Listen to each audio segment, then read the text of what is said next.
አመሰግናለሁ። እንግዲህ ሁለታችሁንም በተለያዩ ከዚህ ቀደም ርዕዮት ላይ አውርቻችኋለሁ፣ ግን ዛሬ በአንድ ላይ ስትገኙ ለመጀመሪያ ጊዜ ነው። እንደሚገባኝ ከሆነ በተለይ ከሀገር ከወጣችሁ በኋላ በአደባባይ በሚዲያ የተገናኛችሁበት ጊዜም ለመጀመሪያ ጊዜ ይመስለኛል እና ያንን ከተመለከተ አንድ ጥያቄ ልጀምር።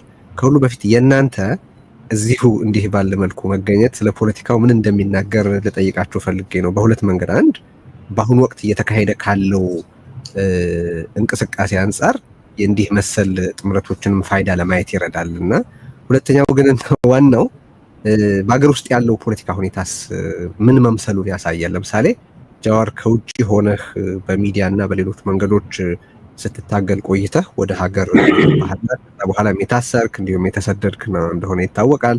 ዶክተር ገዱም እንደዚሁ በመንግስትና በፓርቲ ውስጥ ለ10 ዓመታት ስታገለግል ከቆየህ በኋላ አሁን ተሰደሃል።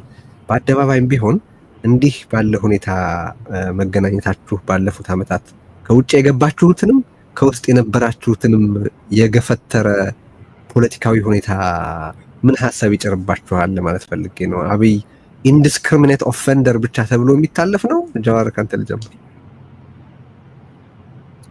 ከታላቅ ብጀምር አይሻልም? ግድ የለም አንተ ከወጣቶቹ እሺ ከፈቀድክልኝ። ይህንን ወጣትነት ሁልጊዜ እንድናነሳለት እየፈለገ ስለሆነ እሱ ስለዚህ ለሽበቷ ካሳ መሆኑን ለማንኛውም በመጀመሪያ ግዱ ይሄ ለውጥ እንዲመጣ በኢህአዴግ ውስጥ ከፍተኛ ስራ ከሰሩት ሰዎች ውስጥ ነው እና መጀመሪያ አካባቢ ባላንጣ ብንሆንም ወደ መጨረሻ አካባቢ በየትግል አጋሮችም ነበር። ከዛ በኋላ ሀገር ቤት ከገባው በኋላም እዛ ባበር ጋብዞኝ ሰፊ ውይይቶች እነዛ ውይይቶች ፍሬ ቢያፈሩ ኖሮ ዛሬ ሀገራችን የገባችበት ችግር ውስጥ ማትገባ ነበረች። ትዝ ይለኛል እዛ ሄደን ከተዘዝ ጋር ነበረ ሰፊ ውይይት ንጉሱ ጥላሁን ነበረ ሰፊ ውይይት አድርገን የዛን ውይይት ሪፖርት ለናብይ አቅርቤ ነበር ስመለስ። እነዛ አይነት ውይይቶች ቢቀጥሉ ኖሮ እዚህ ችግር ውስጥ አንገባም ነበር። እንትን ለጠየቀው እንግዲህ ከውጭ ስንታገል የነበር ነው፣ ከውስጥም ስንታገል የነበር ነው። ከፍተኛ ተስፋ ነበረን ይህ ለውጥ ሀገራችንን ወደ ፍትሃዊ ያለበት ዲሞክራሲያዊ ስርዓት መከባበር ያለበት የተረጋጋ ሰላምና ልማት የሚኖርበት ሀገር ለማምጣት ተስፋ ነበረን። ከውስጥም ከውጭ ስንታገል የነበረው የዛ መጨናገፍ የዛ መጠለፍ እኛ እንደ ግለሰብ ብቻ ሳይሆን ሀገራችን እንደ ሀገር ያጣንበትና በጣም አሳዛኝና የሀገር ህልውና የህዝብ ህልውና አደጋ ላይ የጣለ ሁኔታ ውስጥ መኖራችን ተርታሊስ ይመስለኛል እዚህ መገናኘታችን። ገዱም እዚሁ ላይ እንደ ሐሳብ እንድትሰጥ ነው። አሁን እንግዲህ አገር ውስጥ የሌሉት እናንተን እዚህ ስለተገኛችሁ እንደ ውክልና ያነሳሁት እንጂ በወቅቱ በፖለቲካ ውስጥ ይሳተፉ የነበሩት አቶ ለማም በአገር ቤት የሉም። በጊዜው በሌላ አንጻር ሆኖም ቢሆን በጊዜው በህይወት የነበሩት በርካታ ባለስልጣናት ከፊሎቹ በጦርነት ተገድለዋል፣ ሌሎቹ ከሀገር ተሰደዋል ወዘተና እንደዚህ ያለ የፖለቲካ ምድረ በዳ ላይ በዚህ በ7 ዓመት ውስጥ መደረሱ የሚፈጥርብህን ሐሳብ እንድታወራለን። በጣም አመሰግናለሁ ቴድሮስ። እንግዲህ አንተም እንዳነሳው ኋላ ጃዋር እንዳለው ከጃዋር ጋር ያው እኔ በኢህአዴግነት እሱ በኢህአዴግ ተቃዋሚነት የተወሰነ ጊዜ አሳልፈናል። ኋላ ደግሞ ለውጥ በመጣበት ጊዜ ያለውጥ ዞሮ በኢትዮጵያ ውስጥ ትልቅ ችግር የሆነውን የዲሞክራሲ ስርዓት ግንባታውን ያደርጋል፣ ኢትዮጵያን ወደ ዲሞክራሲ ያሸጋግራል የሚል ተስፋ ነበረ። እኔ በበኩሌ ሌላውም የኢትዮጵያ ሕዝብ ኢንስፓየር የሆነበት ሁኔታ፣ ከፍተኛ ፍላጎት፣ ከፍተኛ ተስፋ ያሳደርንበት ሁኔታ ነበረ። በእውነቱ ለመናገር እንዲህ አይነት ፊት ኢህአዴግ የሚጎሉት ጉዳዮች እንደነበሩ ስላመን ነው ወደ ለውጥ የገባ ነው። ግን እንዲህ አይነት መስቀልቅል ያለ ሁኔታ ይመጣል ገምተን ማናውቅ ነበር፣ በተለይ በመጀመሪያዎቹ አካባቢ። ነገር ግን አሁን እኛንም ለስደት ሀገራችንንም ለህልውና አደጋና ህብረተሰባችንን ለስቃይ የዳረገ ሁኔታ ተፈጥሯል። እንግዲህ ዛሬ ጀዋር እና እኔ ስንገናኝ እዚህ ዙሮ የኢትዮጵያ ጉዳይ ያገባኛል የሚል ሰው ማንኛውም ሰው አገር እንዲህ ባለ ፈተና ውስጥ በሚወድቅበት ጊዜ ብዙ ልዩነቶች የርዕዮተ ዓለም ልዩነት በተለያዩ ጉዳዮች ላይ ልዩነት ቢኖር ቅድሚያ የሚያስፈልገው እንዴት አድርገን አገርን ማዳን አለብን የሚል ነው። ልዩነትም ሊስተናገድ የሚችለው የአገር ህልውና ሲኖር ነው። የአገር ህልውና ከሁሉም በላይ ነው፣ ከፖለቲካ ልዩነት በላይ ነው እና ጀዋርና እኔን የሚያገናኘን ይሄ ይመስለኛል እና አንዳንድ ለሀገር እንደሚጨነቁ ግለሰቦች አስተያየት እንዳላቸው ግለሰቦች በኢትዮጵያ መድረክ ላይ ፖለቲካ መድረክ ላይ ተሳትፎ ማድረግ እንደሚፈልጉ ሰዎች መገናኘታችን ወቅቱ የግድ የሚለው ነው ብዬ ነው እኔ የማስበው። እሺ እንደው ባጭሩ ሁለታችሁ ማስተያየት ብትሰጡበት የምፈልገው አብይ ልዩ ሁኔታ ነው ወይስ የስርዓቱ ፕሮዳክት ማለት ባይ ፕሮዳክት ነው? ሪሊ ክርክር ስላለ ነው። አሁን እያረጋቸው ያላቸውን ነገሮች ማንኛውም አቨሬጅ የሆነ የፓርቲ አባል ወይ በአገሩ የነበረ አንድ እንደው ኢቶስ ቢሎ አቨሬጅ ሪዝነብል ፐርሰን የሚባል ሰው የሚያረጋቸው ናቸው። አብይ ልዩ ሁኔታ ነው ወይስ የስርዓቱ ባይ ፕሮዳክት ነው የሚል አንድ ጥያቄ አለኝ። ምክንያቱም መከላከል ሲቻል ነበር ወይ? በየፊናችሁ የተለያየ ነገር ስትሉ ሰምቼ አውቃለሁኝ። አቶ ገዱ አብይን በደም የሚጫወት አረመኔ መሆኑን የገለጥክበትን ጽሁፍ አስነበበህን ነበር። ጃዋር ከመጀመሪያ ጀምሮ አብይ ጠቅላይ ሚኒስትር መሆኑን ተቃውመህ የነበረ መሆኑን በኋላ ግን በቃ ብዙ ሰው በሱ አቅጣጫ ሲሄድና ሜቢ ክሪቲካል ሰፖርት በመስጠት መርዳት ይቻላል ብለህ በማሰብ ምክንያት ሰጥተው ስለነበረው ድጋፍ ታነሳለህ። አሁን ላይ ሆናችሁ ስታዩት አንድ አብይ ልዩ ሁኔታ ነው ወይስ የስርዓቱ ባይ ፕሮዳክት? ሁለት መከላከል ይቻል ነበር ወይ? ምን በተሻለ ብታደርጉና ቢደረግ እናንተ ብቻ ሳትሆኑ ቢደረግ እንዲህ ያለ ውድመት ከመድረስ ማስቀረት ይቻል ነበር ትላላችሁ? ጃዋር ቀጥ አይ ቲንክ የስ መጽሐፉ ጽፌዋለሁ አይተው እንደሆነ የኛ አሰምሽን አትሊስት ከሩብ በነበር ነው። ከኢህአዴግ ውስጥ የሚመጣ ሰው በኢህአዴግ ውስጥ ተኮትኩቶ የሚወጣ ሰው ምን አይነት አመለካከት ይኖረዋል፣ ድክመቶቹና ጥንካሬዎቹ ምንድናቸው የሚል አሰምሽን ነበረን፣ ግምቶች ነበሩ። ኢህአዴግ የግራ ዘመን ፖለቲካ የሚያራዝም ድርጅት ነው። አብይ የቀኝ ዘመን ኒዮ ሊበራል ፖለቲካ የሚያራምድ ነው። እንደዛ አይነት ሰው ከኢህአዴግ ውስጥ ይወጣል ብዬ ለመገመት ኖት ኢን ሚሊዮን ይርስ በጣም ዩኒክ የሆነ አሁን ትልቆቹን እናውቃለን፣ ጁኒየሮቹን እናውቃለን። አጥናታቸዋል ከነመለስ ከነበረከት ከነበዱላ ከነገዱ ከነለማ ከሌሎቹም ከነደብረጽዮን ምንም እንኳን የተለያየ ልዩነት ቢኖራቸው አሁንም የነሱ የእውቀት ምንጭና የፖለቲካ ትንታኔ ምንጭ የግራው ፖለቲካ ነው እና አብይ ግን ኮምፕሊትሊ ኦፖዚት ነው። አንድ እሱ፣ ሁለተኛ የፐርሰናሊቲ ባው ሌላ ነገር ስታይ ዩኒክ ነውና መከልከል ይቻል ነበር። አይ ቲንክ እሱ ላይ ዶክተር ገዱ በስፋት ሄደበት አካባቢ ነበሩ፣ ሞክረናል። ግን እነሱም ከዛ ወዲህ እንግዲህ ከሌሎች በዛ ጊዜ ውሳኔ ከሰጡ የኢህአዴግ ሰዎች ጋር ብዙ ጊዜ ስንወያይ ይቻል ነበር፣ ግን ጊዜውን በጣም አጭር ነበር። ብዙ ሰዎች አሁን ትችት ሲያቀርቡ ፌር መሆን ያስፈልጋል።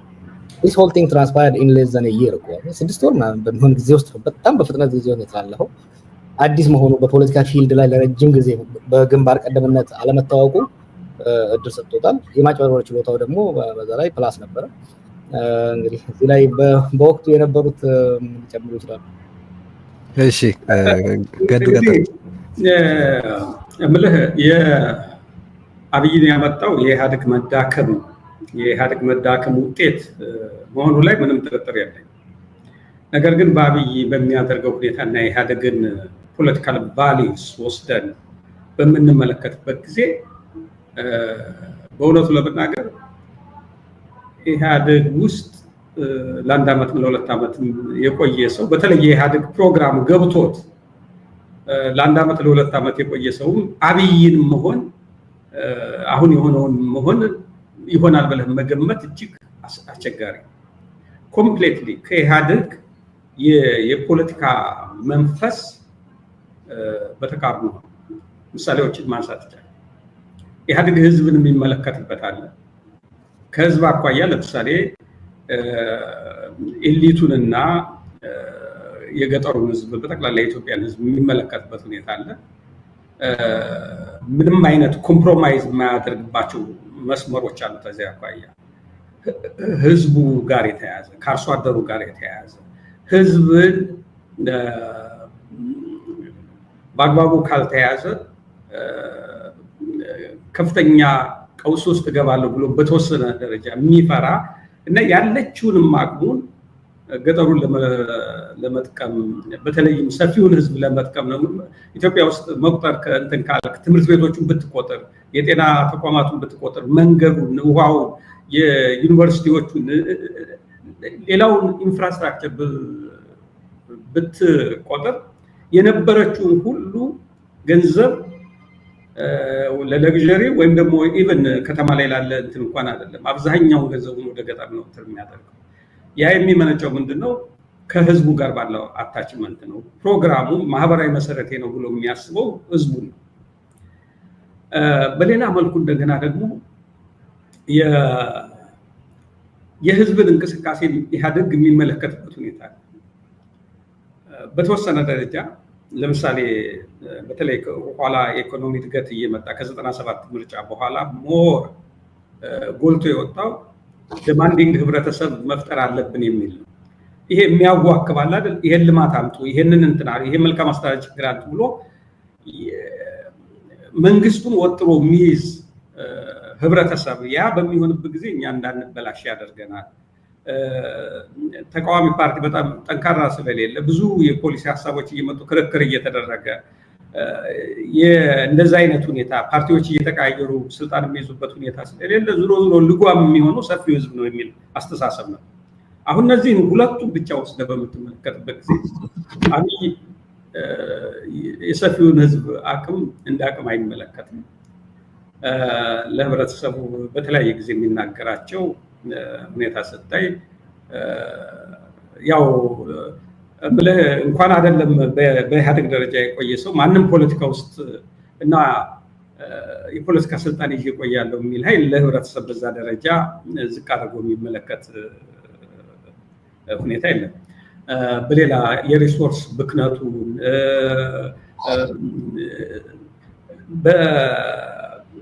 በእይታ ደረጃ በምትወስድበት ጊዜ ኮምፕሌትሊ ከኢህአዴግ ተቃራኒ ነው። በሌላ መልኩ ኢህአዴግ አሁን ወታደሩ ሄዶ ገጠር ላይ የአርሶ አደር መንደሮችን ሲያቃጥል፣ ሰብል ሲያቃጥል ስታይ ብዙ ነገሮችን በምታይበት ጊዜ ኢህአዴግ በ17 ዓመቱ የትጥቅ ትግልም ሆነ ኋላ በተለያዩ የጸጥታ ችግሮች በሚያጋጥሙበት ጊዜ አርሶ አደርን የሚመለከትበት ህብረተሰብን የሚመለከትበት ሁኔታ ልክ ነው። ዋነኛ አቀንቃኝ የተባሉ ተቃዋሚዎቹን በተለይ ከስርዓቱ ጋር እንትን ያሉትን ይዞ በፎከስ ባደረገ ሁኔታ የሚያስራቸው የተለያየ ነገር እንግልት የደረሰባቸው ሰዎች አሉ። ልክ ነው። ነገር ግን ህብረተሰብን በጅምላ የመቅጣት አስተሳሰብ እና ድርጊት ይቅርና በስብሰባዎች እና በተለያዩ መንገድ ይሄንን ኢንተርቴን የሚያደርጉ ጉዳዮች በሚንጸባረቁበት ጊዜ የነበረውን የውስጥ ትግል ለሚገነዘብ ሰው አብይ የኢህአዴግ ውጤት ነው ሊል አይችልም። ፈጽሞ ተቃራኒ እንትን ነው እና አክቹዋሊ የውጭ አምልኮ ይሄ የዓለም ባንክ የአይኤምኤፍ የሚባሉት እርዳታ እንዲሰጡ ኢህአዴግም ጎንበስ ቀና ብሎ ይጠይቃል፣ ይደራደራል። ግን በእነሱ ፖሊሲ እንዲመራ ኢህአዴግ ሀገሪቱ በእነሱ ፖሊሲ መሰረት እንድትሄድ ያልተደረገ ነገር እኮ አልነበረም። ግን ዘወር በሉ ብሎ እንትን የሚል ነው እና እንደው በብዙ መመዘኛ የኢህአዴግ ውጤት ነው ብለህ ልትወስድ አትችልም። ራሱን የቻለ ኢህአዴግ ውስጥ የማይታወቅ ተደብቆ የነበረ ሌላ ራሱን የቻለ በራሱ ልትገመግመው፣ ልታየው፣ ልትመዝነው የሚገባ ሰው አድርጌ ነው የምመለከተው። ማስቆም ትችሉ ነበረ የሚል ጥያቄ አንስቼ ነበር። ባጭሩ አስተያየት እንድሰጥ በፈልጌ ማለት እሺ፣ ቀጥል። ወንበሩን ሳንሰጥ እንችል ነበረ። ምን መሰለህ፣ 2-3 ፋክተሮች ነበሩ። ወንበሩን ከሰጠ በኋላ ስልጣኑን ከሰጠረው በኋላ እምልህ በመጀመሪያዎቹ አካባቢ ሊደረግ የሚችል ሊኖር ይችላል፣ መጀመሪያዎቹ ወራት። ከዛ በኋላ ግን አስቸጋሪ ነው። ትልቁ ስህተት የተፈጠረው መጀመሪያ ስልጣኑ ሲሰጥ። በዚህ ላይ ፋክተሮቹ ምንድን ናቸው? አንደኛ በወቅቱ የነበረው ፖለቲካ ሃይሊ ኢሞሽናል የሆነ ፖፑሊስት የሆነ እንደገና ደግሞ ቲፒኤልኤፍ ቨርሰስ ሌላው በጥላቻ የሰከረበት እና ምን ሊመጣ ይችላል ብሎ ለማገናዘብ ጊዜ የማይሰጥ እልህ እና ጥላቻ በሚኖርበት ጊዜ ሰው ሚዛናዊ ሆኖ ማሰብ አይችልም። ሁለቱ ከተቀላቀሉ እኛንም የገጠመን ያ ለውጥ እኮ አብዛኛው የዛ ለውጥ ተዋናኝ የሚባለው ሰው ጥቂት ሰዎች ይነሳሉ፣ ግን ጥቂት ሰዎች አልነበሩም። በአመራር ደረጃም በህዝብ ደረጃም ሰፊ መሰረት ያለው የማይቃወማቸው መስመሮች ነበሩ። ኢህአዴግ እንዲሻሻል በተለይም ደግሞ ኢህአዴግ ከዲሞክራሲ ጋር የተያያዘ ያለበትን ድክመትና እንደዚህም ደግሞ በኢትዮጵያዊነት እና በዚህ በብሔሮች መካከል ያለው በተለይ ኤትኒሲቲን ለሞቢላይዜሽን ለፖለቲካል ሞቢላይዜሽን የመጠቀሙ ሁኔታ እየተዳከመ መሄድ ሲገባው እየጨመረ እየገነነ በተለይም አንዳንድ ጊዜ የማፈኛ መሳሪያ ሆኖ እያገለገለ ሲመጣ እንዲህ አይነቶቹ መቀየር ያለባቸው ነገሮች ሁኔታዎች ነበሩ እና ከዛ ጋር ተያይዞ በህዝብ ላይ በዚህ ተረጋግቶ በአገሩ በነፃነት እንዳይንቀሳቀስ የመፈናቀል የተለያዩ ነገሮች ተፈጥረዋል። ስለዚህ ለውጥ ያስፈልግ ነበረ በእውነቱ። ያ ለውጥ ግን ኢህአዴግን በማሻሻል አድርጎ የኢህአዴግ መቀየር ያለባቸው ፖሊሲዎች እና በተለይም ደግሞ ፖሊሲዎቹ የሚመነጩባቸው ህገ መንግስቱን ጭምር የሚነሳበት የፖለቲካዊ ሁኔታ እሳቤዎች ሼፕ መደረግ የነበራቸው መስተካከል የነበረባቸው ነገሮች ነበሩ። ከዛ በተረፈ በዛ ለውጥ የተሳተፈ ውስጥ አሁን ባለው ሁኔታ አብሶሉት የሆነ የሊበራል አገርን እንደው ሊበራል የሚባሉት ሀገሮች የሀገራቸው ብሔራዊ ኢንተረስት አለ። ያንን አሳልፎ አሁን ፕሬዚዳንት ትራምፕ ታሪፍ አሜሪካንን ይጎዳል ብለው ነው አይደል? የመንግስት ኢንተርቬንሽን ነው እኮ ይሄ ትልቅ ኢንተርቬንሽን ነው ማለት። አሜሪካ የበለጠ እንግዲህ ሊበራል ሀገር የለም፣ የሊበራል አቀንቃኝ ሀገር ነው። የኛ እኮ ከዚህ ሁሉ የሀገር ብሔራዊ ኢንተረስትን ሁሉ ለአደጋ የሚያጋልጡ ሁኔታዎች ናቸው የተከናወኑ። ይሄንን የሚያደርግ ለውጥ ይመጣል ብሎ ማንም የሚያስብ አልነበረም። ይሄንን ለማስቀረት እንዳልኩ ያኛው እንቅፋት ሆኗል። ጥላቻ የመሳሰሉት ነገሮች ነበሩ። ሌላ ፋክተር ደግሞ አብዛኛዎቹ የለውጡ አንቀሳቃሽ ክልል ላይ የነበሩ ሰዎች ናቸው። በተለይ አማራ ክልል አብዛኛው አመራር ስለ አብይ የነበረው ግንዛቤ በእውነቱ ለመናገር ሩቅ ነው። አብይ በረጅም ጊዜ በኢህአዴግ ውስጥ እንግዲህ ኢንተራክሽን የሚካሄድባቸው ሰው ጋር የሚተዋወቅባቸው መድረኮች አሉ። አክቲቭ ኢንቮልቭመንት ያላቸው ሰዎች የሚታወቁበት። አብይ በነዛም ውስጥ አልነበረም። ስልጠናዎቹ ምናምን ወይም ደግሞ ያን ያህል ለሰው ግልጽ ሆኖ ሊታወቅ በሚችል መንገድ ነበረ ማለት አይቻልም። ያምኑ ግን ጥያቄ ያነሱ ሰዎች ነበሩ። ስሬስ የሆነ አብይ አገሩ ለመምራት የአቅምም የፖለቲካ አቅምም ወደ ዲሞክራሲ የሚያሸጋግር ፖለቲካል ዊሊንግነስ ወይም ደግሞ የፖለቲካ ፍላጎትም ኮሚትመንትም የለውም። ይልቁንም ይህን ሀገር ወደ ቀውስ ያሸጋግረዋል ብለው አጥብቀው የተሟገቱ ሰዎች ነበሩ። ነገር ግን በዛ ያ እልህና የጥላቻ እንትን ስለነበረ መስመር ስለነበረ መደማመጥ ሊፈጥር አልቻለም። አብዛኛው ሰው እንዲመረጥ አደረገው። እስከዛ ድረስ ይህን መቆጣጠር ይቻል ነበር። ከተመረጠም በኋላ የተወሰኑ ወራቶች ይድል ነበሩ። በተለይም ደግሞ የኢህአዴግ ድርጅቶችን ለአለማፍረስ ሌሎቹን የቀሩትን የአፋር፣ የሶማሌ፣ የጋምቤላ የመሳሰሉትን የነዚህን አካቶ ኢህአዴግ እንዳለ ማስቀጠል የሚቻልበት ሁኔታ አትሊስት አንድ የክልሎቹ ፓርቲዎች መኖር ባላንስ ፓወሩን ሚዛን ለማስጠበቅ ትልቅ አቅም ይፈጥሩ ነበር። በተለይም ደግሞ ብአዴንን ሲመለከት ትልቅ ሚዛን መድፋት የሚችል ድርጅት ነበር። እነዚህም ሁሉ ተቋሞቹንም እያፈራረስ ሄዶ ወደ አንድ ሰው እንትናል።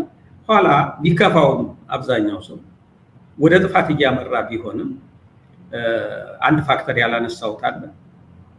አብይ ወዳው እንደመጣ የነበረው ጩኸትም ድጋፍም ኦቨርዌልሚንግ የሆነ የምሁራኑም የዲያስፖራውም አገር ቤት ውስጥም ያለው ጠቅላላ ድጋፍም የሚዲያው እምልህ ይሄ ነገር ወደ ነው አቅጣጫ ብሎ ለማሰብ ወይም ደግሞ ያሰበ ሰው እንኳን ቢኖር በድፍረት ወደ አውጥቶ ገና ነገሩ ሳይጠነክር ይሄ ጉበት ካደረ አጥንት ይሆናል በሚባለው አባባል መሰረት ወደ አደገኛ ሁኔታ ሊሄድ ይችላል ብሎ በድፍረት መናገር የሚያስችል ኢንቫይሮንመንትም አልነበረም።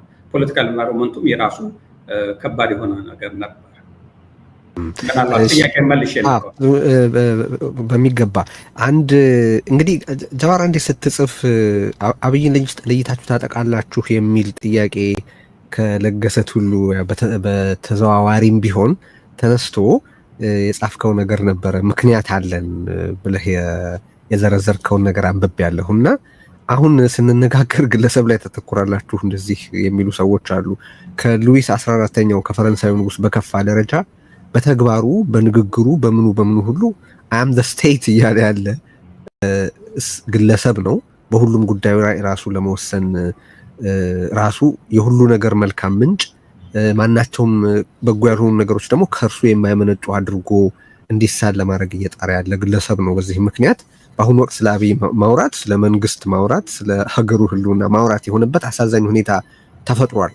ቅድም ያነሳት ነገር ላይ ተነስቼ ነው ጥያቄ ማንሳት የፈለኩት ባጭሩና ወደ ሌሎች ጉዳዮቻችን እንሻገራለን። ምክንያቱም ብዙ ትግልን የተመለከተ ድህረ አብይን የተመለከተ ከሁሉ በላይ ደግሞ ብዙ ቁም ነገሮች ማንሳት ስለማስብ ቅድም ቀኝ ዘመም ነው አብይ የምትል ነገር አንስተ ነበርና ሪሊ ቀኝ ዘመም ነው ወይ አብይ የሚታመንለት ርዕዮት፣ የፖለቲካ ርዕዮተ ዓለም የሚቆምለት ኮንስቲቱንሲ፣ የሚወግንለት ሃይማኖት ወይም ብሔር ኦር ሌላ አንዳች ህብረተሰብ ሆነ አስተሳሰብ ሆነ ግብ አለ ወይ? ቀኝ ዘመም ነው ወይ? በእርግጥ ልለን የቀኝ ዘመም ያልኩበት ምክንያት ቅድም ዶክተር ገዱ ሲያስቀምጣቸው ኢህአዴግን ግራ ከሚያስቡት ነገሮች ውስጥ ለምሳሌ እንደ ኮንስቲቱንሲ ብሎ የሚያስበው ፔዛንቱን ነው፣ አርሶ አደሩንና ወዛደሩን ነው፣ የገጠሩን ማህበረሰብ ነው፣ ደሃውን ነው። ዴሊቨሪ አድርጋ አያድግ ፕሮፑር ፎከስ ናቸው። ፕሮጀክቶቹን ስታያቸው መንገድ ላይ፣ ትምህርት ቤት ላይ፣ ክሪኮች ላይ፣ እነዚህም ደግሞ ከከተማ ይልቅ ገጠር ላይ ካልተሳሳትኩ የመጀመሪያ ዋናው የኢህአዴግ ፖሊሲ አግሪካልቸራል ላንድ ዴቨሎፕመንት ነው።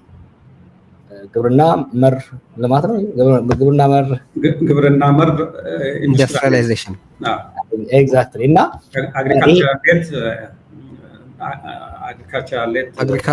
አግሪካልቸራል ዴቨሎፕመንት ሌድ ኢንዱስትሪያላይዜሽን አድሊ ነው። እና ከዛ በኋላ ነው ጂቲፒ 1 እና 2 የመጣው። ከጂቲፒ 1 እና በፊት ፎከሱ ከመሰረቱም ማለት ነው። ከመሰረቱም ለመለስም ጠንሳሾቹም የግራ ዘመን ተማሪዎች እና አስተሳሰባቸው ከዛ የመነጭ ነው። ስልጣን ከተያዘ በኋላም ግራ ዘመን ፕሮ ሩለር የሆነ ፖሊሲ አመለካከት ነው ያላቸው። አብይ ስትወስድ ገጠሩን ኮምፕሊትሊ አባንደን አድርጎታል። ከአንተ ጋር ነው ነገር ስንወያይ አንድ የተናገሩ ከሆነ ትልቅ የፖለቲካ አመራር ጋር አጠገቡ ሄደን ያኔ ገና ፋኖና ቄሮ አልታጠቁም እና ግን ይህን ገጠሩን ያውኩት ነበር። ኧረ የፖለቲካ ኤሊቱ ሰብሰብ ብሎ ይሄ አናርኪው ሰብሰብ ማለት አለበት ስንል ምን አጨነቃችሁ? ከአዲስ አበባ 100 ኪሎ ሜትር ላይ ሬዲየስ በመከላከያ አጥረነው ግሪን ዞን ፈጥረን እንላለን። ልክ እንደ ሶማሊያና እንደ ባግዳድ ቀልዱን ነበር የመሰለን። አሁን ከዛ በኋላ የምታደርገው ኢንቨስት የሚያደርገው ምን ላይ ነው? ከተማዎች ላይ ነው ራሱ ነው እንደዛ ያለ ራሱ። ይሄን ደግሞ ለብቻ ለብሶ ያለው ነገር ነው። እና አሁን እኮ የሚያደርገውን ስታይ